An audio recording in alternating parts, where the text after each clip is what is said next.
If you look at these cabinet appointees, they were selected for a reason, and that is the deconstruction of the administrative state. And if you...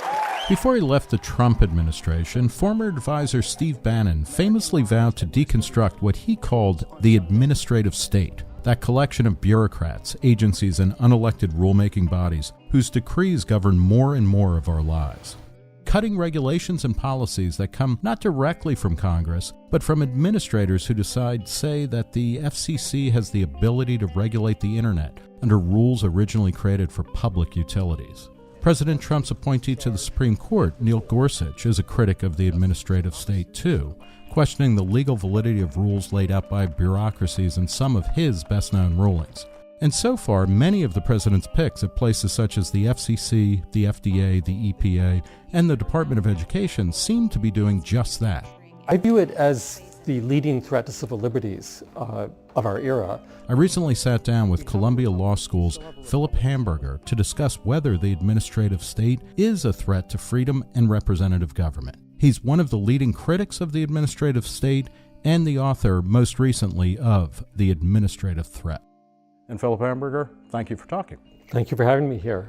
Let's start by defining administrative law and the administrative state. What does it do and where does it come from? Right. So administrative power can be understood in many different ways. Some people use the phrase to describe all government power in the executive, and that's rather too broad. It's indiscriminate. I use the phrase to describe what was really sort of extra legal rulemaking and adjudication, the exercise of power to bind Americans, to control Americans, not through the pathways set up by the Constitution, namely acts of Congress and acts of the court, but through other edicts, typically from agencies. In your recent book, Is Administrative Law Unlawful? You liken the practice of administrative law to off-road driving, and you write, the problem examined here is thus not where the government is heading, but how it drives. To leave the roads laid out by the Constitution can be exhilarating, at least for those in the driver's seat. All the same, it is unlawful and dangerous. So administrative power, it's not, Congress doesn't make a law and then it gets implemented. That's not administrative power. Congress passes a law and then that says we want clean air. And then the EPA says, okay, in order to implement that law, we're coming up with all of these different aspects. Right. The danger is in what the agencies do. Congress certainly has power to enact all sorts of laws regulating us. And so this is not an argument against regulation. We can debate the merits of particular regulations. But rather it's an argument against having the executive or independent agencies, which are more or less part of the executive, make rules that bind us in the same manner as laws enacted by Congress. But they're not subject to the same kind of public discussion or vote, so is the administrative state bad because it ends the separation of powers, because the executive branch gets to make more and more decisions, or maybe it's bad because the rules can't really be, they're implemented in a non-democratic or non-representative way? I view it as the leading threat to civil liberties of our era. We have a republic. We still have a republic established by the Constitution, meaning we have a system of government in which our laws are made by the folks we elect, and these laws are enforced by judges and juries in the courts. But we have within that an administrative state, a state that acts really by mere command, not through law, and that adjudicates not in courts with judges and juries, but through its own tribunals. So for you, that's that parallel government that worries me. What are leading examples for you, or the most current telling examples of the administrative state? Right. So one can find this in most agencies. Agencies get a loose instruction from Congress, for example, make air clean. And then the agency will define clean and make a host of rules requiring how we should regulate our lives and our businesses and our farms and the rest. These rules are not enacted by Congress, and that's why this is really a civil liberties problem. We should be able to live under rules made by the folks we elect. That's the whole point of having a republic. But, to think about something like the Clean Air Act or whatever, I mean, these are massive laws, and how do you answer critics who say, well, of course you're going to give, you're going to kind of push a lot of the responsibility for actually writing up the rules that implement the goals of the law to bureaucrats? Because, you don't want, who's your least favorite congressman? You don't want him defining pollution for you, right? There's a danger of error in Congress. There are perhaps 500 sources of error in Congress. And there's only one source of error perhaps in an agency. But in fact, that makes it all the more desirable to have this done in Congress, because there's also a chance that the folks will get it right. Whereas in an agency, there's great danger of a single point of view being imposed that isn't really responsive to the people. The reality is that we had a revolution and we established a constitution as a great experiment in human history to see if we can govern ourselves. And to create an alternative system of government which looks more monarchical, which is a matter of almost military command, is really a profound departure and a denial of everything we expect when we seek equal voting rights and the rest. When, in looking at the administrative state, or the rise of administrative law, a lot of people point back to a 1984 case that went to the Supreme Court. That was Chevron versus, what was it, the National Resources Defense Council, or could you explain that? And is that the kind of original sin of the administrative state? Oh, it's by no means the original sin. Yeah. It's just one of many, I'm afraid. Okay. But it is a type of deference, judicial deference to agencies. Agencies acquire lawmaking power by express authority from Congress, but sometimes Congress doesn't give them authority. Nonetheless, they take it to make rules where they say that the statute is ambiguous, and therefore in order to interpret it, they have to fill in the gaps, as it were. And that's what the Chevron case really allows and systematizes. And the awkwardness of all of this is that where the government is a party to a case, the judges, when they defer to the agency's interpretation of a statute, are in fact adopting the legal position of one of the parties in the case before them. In other words, the judges become systematically biased. It's really a genuine civil liberties problem, because our procedural rights are the bulk of the Bill of Rights. And primary amongst these is due process of law and jury rights. Now, when a case that's decided by an administrative tribunal comes up before a court, what does the judge do? The judge will defer to the agency on the facts and defer to the agency on the law under cases like Chevron. And the result is systematic bias, even in the courts. So the problem isn't just the agency, but the courts themselves. Is the bias always towards is it always towards the experts? Is it a part of the cult of the experts, or is it results driven? Or is it both, I guess? For the courts, I suspect it's principled in some secondary sense, not high principles of due process and jury rights, which are thrown aside, but principled in the sense that they don't feel competent to make these decisions themselves, and they'd rather leave the interpretation to the experts. The awkwardness is that they're thereby allowing agencies to make law, and the judges themselves are abandoning their independent judgment and in fact being biased in favor of the government. So in something like the Chevron case, would you have preferred, or would a better outcome have been for the courts to say, you know what, we can't interpret this, but neither should the agency, and they should somehow kick it back to Congress to say, if you want clean air, you got to be more specific in the way you write laws? There's no need for the judges to defer to the agencies. If they cannot find meaning in a statute, yes, they should just let it go.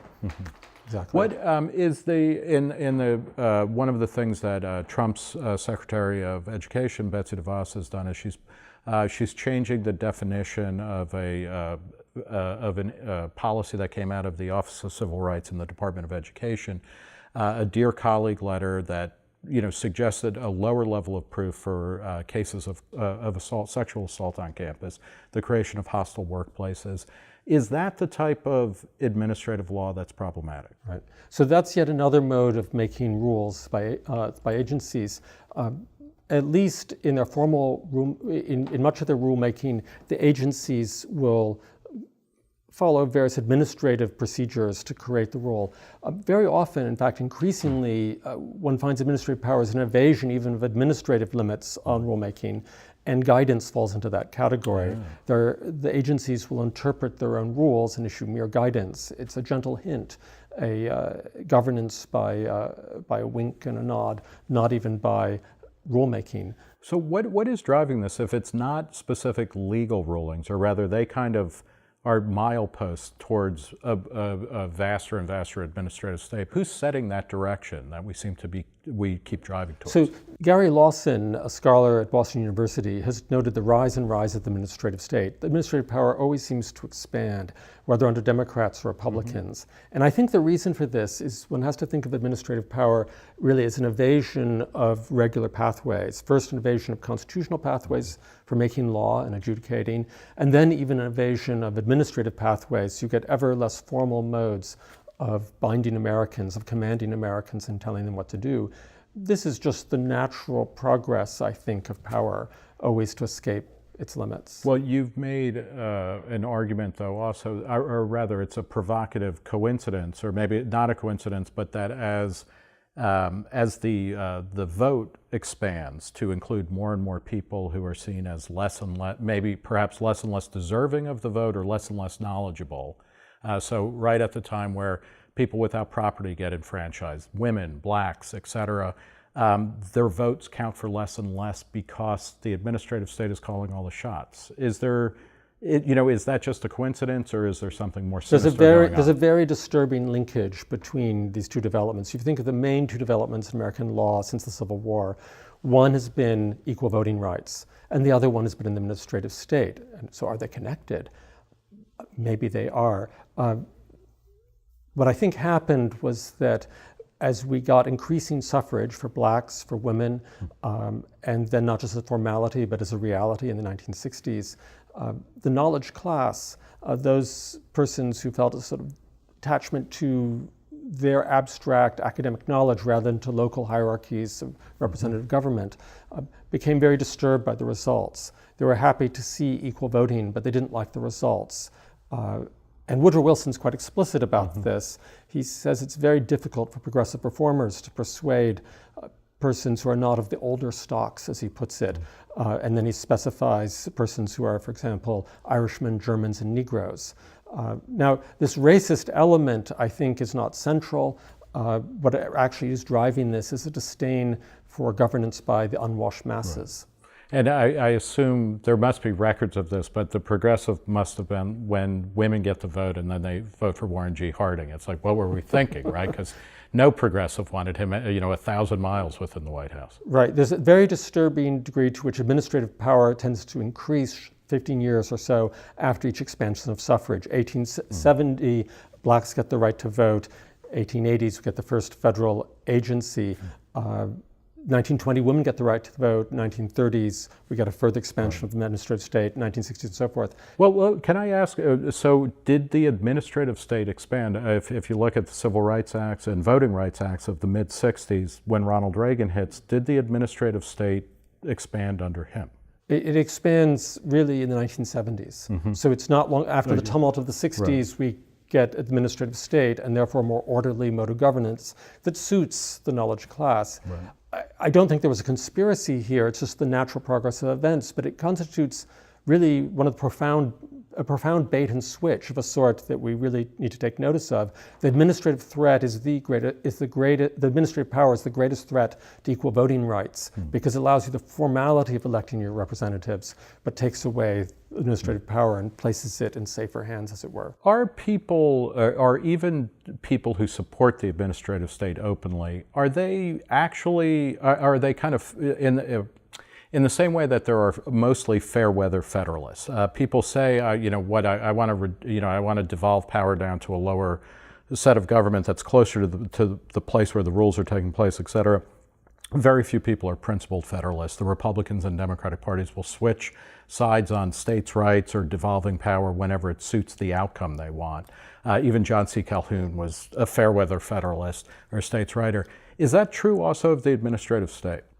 It may be true, I think, of a large number of politicians. I haven't surveyed it. I don't really know, but one suspects so. Certainly, Democrats are not the only supporters of the administrative state. Most Republicans probably are too. The real division isn't politics, nor even ultimately race. Although I do think minorities get terribly hurt by the administrative state and its homogenizing tendencies. The real division is class. The knowledge class appreciates the sort of power that's exercised by people, like themselves. And that's less obvious to persons who aren't members of that class or who are minorities that get hurt by the administrative state. Do you take Donald Trump, and obviously it was Bannon who famously said he wants to deconstruct the administrative state. Trump is an interesting case then, because in many ways he's the second coming of Andrew Jackson. He's a very commanding person who he even wants the NFL to change its policies based on his, blood sugar levels at a given moment. Is he good on his promise to kind of get rid of the administrative state or hold it back? Well, we've yet to see. Thus far, there have been a great many rules that have been overturned, but overturning a rule one way or another isn't really the point. This is not an argument for the merits of one regulation or another. The real test will be, will he cut back on the types of power that could be used by either party for good or for ill, but in the long term for great ill, because it undermines our constitutional system of government. Well, can you lay a wager there? Are you confident or are you optimistic? I have no idea. I have no idea, but I look forward to seeing. It'll be interesting. Well, that's a cop-out, but we'll stick with that. I'm a lawyer, right. And I place trust, although many politicians can do good things, I place trust actually in litigation. And that's different, right? I mean, in terms of some critics of the administrative state, and Charles Murray, the writer and scholar at the American Enterprise Institute, has written a lot about this. And he has called for a kind of judicial attack, or using the courts to gum up the ability of agencies to pass laws. But you critique him in your writing. You say that he's less interested in the process and more in the outcome. Is that accurate? I think Charles Murray is very worried about the economic costs of regulation, and that's a different sort of argument. My argument is that this is a civil liberties problem. This really guts our civil liberties. And you take procedural rights, for example. These used to be guarantees against government. Now these are just another option for government in acting against us, because it can act through the courts with due process and juries, or simply evade that. So I think, unlike Murray, I would treat this as a civil liberties issue, and that means careful, systematic litigation, not gumming up the works, as it were. I think a more straightforward attack on this as a civil liberties issue is more to the point. Do you think, is Neil Gorsuch truly is he the deconstructor of the administrative state on the Supreme Court? I have no idea. My only hope for him and all of his colleagues is that they will adhere to the Constitution, including due process and jury rights and the right to independent judgment from a judge, all of which are guaranteed by the Constitution. So you're quite mad, aren't you? Mad? Insane. A lot of your work is informed by this, and obviously even this conversation. There's very much of a Hayekian, Friedrich Hayek strain in your thought in terms of insisting on rules that are visible and kind of simple, and everybody has to play by them, as well as the idea of seeking knowledge. I mean, I love the idea. It's kind of a reverse of a Hayekian idea of the dispersion of knowledge. You want to have ignorance dispersed as widely as possible. The ability, it's better to have 500 people making bad decisions than just one, because you can counter it more effectively, I guess. But what is your relationship to someone like Hayek, or your kind of legal philosophy? Right. So I actually had never thought of myself as a Hayekian, although I'm flattered by the thought. I confess I'm just a lawyer, and so you're like Jerry Spence, the great. Now I'm not one for book learning, but my interest in philosophy runs elsewhere than Hayek. It's runs further to the past, but the goal here is actually fairly ecumenical and simple, and it doesn't involve deep questions of philosophy. We have a constitution. It's designed to govern us in ways that all of us can understand. And in its place, we have an elaborate scheme in which one scarcely knows who's producing the law, but has limited input, and in which it's applied to us without judge and jury and without due process, all of which were designed actually to limit, the guarantees of such things were designed to limit administrative adjudication. So we're reaching deep into the past of absolute power. And in fact, administrative power is drawn from the German version of absolute power. So this is a very dangerous game that's being played, and we should be aware of that and need to fight it. The political scientist or historian Arthur E. Kirch wrote in a book called The Decline of American Liberalism that even in the colonial period, as soon as liberal rights, kind of classical liberal rights of individualism, autonomy, some means of choosing among competing versions of life for at least some portion of the colonists, as soon as those were articulated, power was starting to be centralized. It was kind of disappearing as soon as it was being said. If it's not, the 1984 Chevron case, if it's not, Woodrow Wilson, is there, why do people even bother coming up with a constitution if immediately they're going to start saying, no, we're not going to actually live by the rules that we just created. We're going to arrogate more and more power into fewer and fewer hands. Right. So that's actually precisely why we have a constitution, because we can appeal to it publicly and in litigation to defend our freedom. And the danger is not someone else other than ourselves. It lies within us. The fibs we tell ourselves, and that the judges unfortunately have come to believe, they're all very principled, but they've come to believe that you don't really need jury rights when it comes to administrative hearings. The due process is satisfied by an administrative process. That a rule is no different really than an enacted statute. And so what we need to do is actually just be honest. An administrative rule is not a statute adopted by our representatives, and it is not legally binding. It's a mere command, a mere edict. An administrative adjudication it has no due process, and it's alleged to have a little bit, but it has no due process as was originally understood. Due process comes from the courts. It has no jury. And when the judges go out of their way to accommodate all of this, they end up corrupting their own processes because they end up being systematically biased about the law and the facts. What is to be done then? If the idea of massing kind of, or launching massive court attacks against things to at least stop these laws from moving forward, if that's not going to work, what is the best case forward? And what is the role? You're a law professor. What is the role of ideas here, or do we need some kind of horrible incident where finally it shows how the administrative state is crazy and out of control? Right. That would be Lenin would be happy for that last solution. Right. I would prefer something much more moderate. It strikes me that the executive could begin to pull back on administrative power. Whether it will, we've yet to see, but I would welcome that. But in the meantime, we can do much. This conversation is an opportunity to speak candidly about the problem, and candor is the essence of the solution. And then in addition, that those arguments that are candid, that say accurately what is happening and what the judges have found themselves to be doing when they go down this dangerous path, that could be brought into litigation. Not massive litigation, but careful, thoughtful litigation that appeals to the judges' best instincts. The judges generally are principled, judges of all sorts, and we have to appeal to their ideals about themselves and show how they've unfortunately departed from those. Okay, well, we'll leave it there. We've been talking with Philip Hamburger. He's a professor at Columbia Law School, and he's the author most recently of The Administrative Threat.